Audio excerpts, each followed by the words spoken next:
Boa noite a todos, que a paz do Divino Mestre nos envolva agora e sempre. No dia 4 de janeiro, agora, faleceu lá em Nagasaki, nos Estados Unidos, um senhorzinho muito especial, chamado Sr. Tsutomu Yamaguchi. Bem, o que é de especial e quem era Tsutomu Yamaguchi? O Sr. Tsutomu Yamaguchi faleceu aos 93 anos de idade e ele foi um dos últimos sobreviventes das duas bombas atômicas de Hiroshima e Nagasaki. O que temos que aprender um pouquinho, que lição o Sr. Tsutomu nos traz? Porque é interessante, porque ele foi um homem de uma sorte e de um azar tremendo. Porque o Sr. Tsutomu, quando ele, em 1945, em agosto, quando ocorreu o primeiro atentado, o Sr. Tsutomu tinha 29 anos. E vamos repensar a vida dele um pouquinho antes, porque até ali o Sr. Tsutomu era um engenheiro bem-sucedido da indústria naval Mitsubishi Heavy Industry de Nagasaki. A sua vida caminhava aparentemente tranquila, porque afinal o Japão já havia entrado em guerra com os Estados Unidos, né? Se tornando ali sim a Segunda Guerra Mundial. E o Sr. Tsutomu estava trabalhando em Hiroshima. Ele estava 3 meses trabalhando em Hiroshima, tranquilo, desenvolvendo o seu trabalho como um engenheiro naval. Mas nós vamos voltar atrás um pouco, porque em 1940, Winston Churchill alertou os Estados Unidos de que a Alemanha possuía uma informação à questão da fabricação das bombas atômicas. Automaticamente os Estados Unidos correu e foi feita uma luta tremenda de transferência de todos os físicos, os principais, os mais importantes da Europa foram transferidos para os Estados Unidos.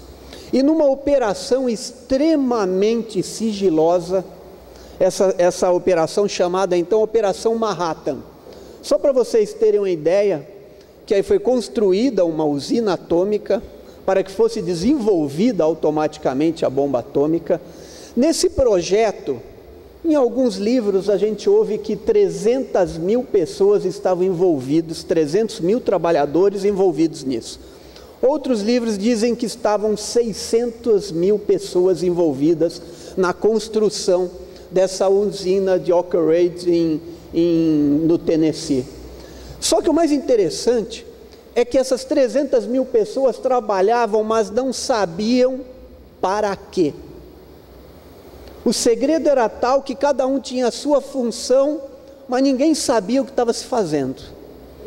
Imaginava-se que era algum tipo de usina, algo tão novo que ninguém poderia imaginar que seria ali uma usina atômica.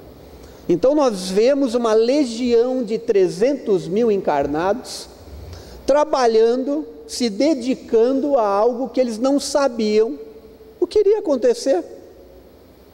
Tal era a operação secreta dos Estados Unidos.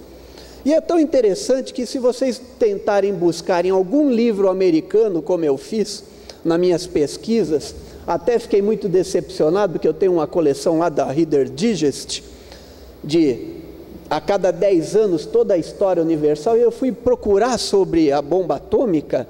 Impressionante, gente, porque essa coleção foi feita, logicamente, nos Estados Unidos. Havia meia página somente sobre a bomba atômica de Hiroshima e Nagasaki. Havia guerras lá que eu nunca nem tinha ouvido falar, tinha 4, 5 páginas. Mas sobre esse apocalipse, né, vivenciado pelos japoneses, os americanos escondem até hoje. Isso não faz parte da educação do americano, porque é relembrar um ato que, sem dúvida nenhuma, deixou marcado na vida deles como simplesmente um dos atos mais irracionais, mais sem senso que nós podemos imaginar. Pois é, desde 1940, 300 mil homens trabalhavam para um projeto que ninguém sabia o que viria. Em 1943, o projeto praticamente já direcionado, eles começam a planejar o ataque a algum lugar, porque já haviam feito uma experiência com a bomba atômica e necessitariam usá-la talvez em algum momento na guerra. Naquele momento até nem se sabia qual seria o local atingido. Mas o tempo foi passando, principalmente com o ataque de Pearl Harbor, dos japoneses contra os americanos. Então ficou decidido que eles iam atacar o Japão. A princípio não havia ainda o local específico, mas o Japão já estava no plano.